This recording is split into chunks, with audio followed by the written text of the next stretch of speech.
আমার কি হবে আমি জানি না, আল্লাহ আমারে বাঁচাও। প্রতিটি নবী বলবে নফসি নফসি, আল্লাহ তুমি আমারে বাঁচাও আমারে বাঁচাও। বিশ্বনবী মাথা তুলবেন, তুলে বলবেন রব্বি হাবলি উম্মতি, আল্লাহ তুমি আমার গুনাহগার উম্মতকে বাঁচাও।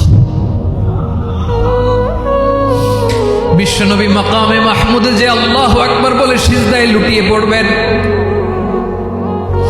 আল্লাহ রাব্বুল আলামিন বিশ্বনবীকে এমন কিছু চমৎকার শব্দ শিখাবেন, ওই শব্দগুলো দিয়ে আল্লাহর প্রশংসা করে বিশ্বনবী কাঁদতে আরম্ভ করবেন।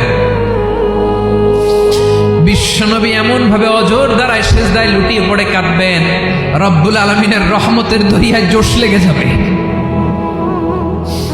রব্বুল আলামিন এই দৃশ্য থেকে সহ্য করতে পারবেন না। রব্বুল আলামিন বলবেন ইয়া মুহাম্মদ ইরফা রাসাক, ও নবী আপনি মাথা তোলেন, মাথা তোলেন, আপনার কান্না আমি সহ্য করতে পারি না।